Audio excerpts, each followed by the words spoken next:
क्या आपको लगता है कि माँ की ममता की कोई सीमा हो सकती है? जहाँ तक हम सोच भी नहीं सकते वहाँ भी माँ की ममता के उदाहरण मिलते हैं। हमारे पास जो कुछ भी है किसी के त्याग का परिणाम भी हो सकता है, क्योंकि कभी-कभी प्यार चिल्लाता नहीं है बल्कि जिंदगी में सब कुछ दे जाता है। यह कहानी उस त्याग की है, उस माँ की है जिसे न कोई देख सका न समझ सका। एक बार की बात है, एक माँ अपने 3 साल के बेटे के साथ एक गांव में रहती थी। उसके पति का देहांत हो गया था। माँ अपने बेटे से बहुत प्यार करती थी, बहुत लाड करती थी। एक सड़क हादसे में उसके बेटे की भी आंखें चली गई। अब वह देख नहीं सकता था, तो माँ दूसरों के घर में काम करके कैसे तैसे अपना गुजारा कर रही थी। पर वह बहुत परेशान रहती थी, क्योंकि बेटे की आंखों से न दिखने के कारण लोग मजाक उड़ाने लगे, बच्चे को अंधा अंधा कहकर चिढ़ाने लगे। बेटे को सुनकर बहुत बुरा लगता। अब तो उसने बाहर खेलना भी छोड़ दिया। कभी कभी जब उसको गुस्सा आता तो माँ पे चिल्लाता, गुस्सा करने लगता कि भगवान ने मेरे साथ ही ऐसा क्यों किया है, और भगवान को कोसने लगता। माँ को भी बहुत बुरा लगता, पर बेचारी क्या ही कर सकती थी। बेटे को समझाने की कोशिश करती रही हर बार कि बेटा, अंधेरा रोशनी की कदर करना सिखाता है, लेकिन बेटे के मन का दर्द बढ़ता ही जा रहा था। माँ की भी सहने की हिम्मत खत्म होती जा रही थी। अब वह भी अपने बेटे को ऐसी हालत में नहीं देख पा रही थी। तो एक दिन उसको कहीं से पता चलता है कि कोई इंसान अपनी आंखें दे दे तो उसका बेटा देख सकता है। जैसे ही माँ ने यह बात सुनी, उसकी खुशी का ठिकाना नहीं था। अब उसको उम्मीद की एक किरण दिखने लगी कि मेरा बेटा भी देख सकता है। और अगले दिन ही उसने एक कठिन फैसला लिया।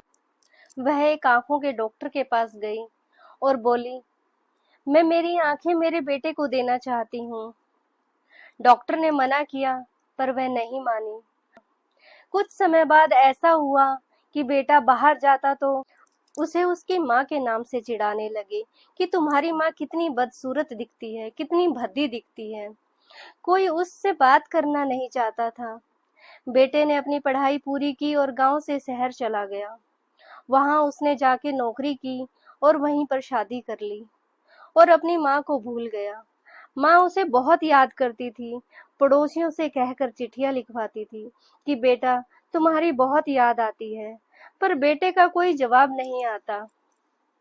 एक दिन माँ किसी पड़ोसी के साथ शहर आ गई। उसने बेटे से मिलने के लिए कहा और उसने मना कर दिया।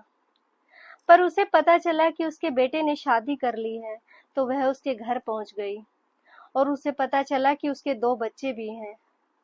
वह जैसे ही उसके घर पहुंची, उसके बच्चे उसको देखकर डर गए। बेटा चिल्लाता हुआ आया, तू यहाँ क्यों आई है?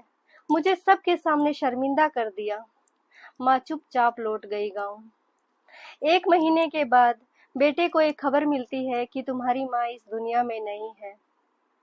अब बस एक चीज बाकी है, आ जाओ और ले जाओ। माँ की आखिरी चिट्ठी। बेटे ने माँ की आखिरी चिट्ठी खोली और पढ़ना शुरू किया। बेटा, जब तू छोटा था तो हर छोटी छोटी चोट लगने पर माँ माँ कहकर रोता था, पर अब तू बड़ा हो गया है तो मेरी हर चोट तुझे दिखाई नहीं देती। तू मेरी हर चोट पर चुप रहता है। अब तू दुनिया देख रहा है क्योंकि तेरी आंखों में मेरी रोशनी है, वही आंखें जो मैंने दी थी तुझे। अब मेरे पास कुछ नहीं बचा है तुझे देने के लिए, बस एक दुआ है कि तू मेरी आंखों से सिर्फ देखे नहीं, देखना सीखे, और सीखे कि त्याग क्या होता है जो बिना बताए किया जाए। हमेशा खुश रहना, तुम्हारी माँ।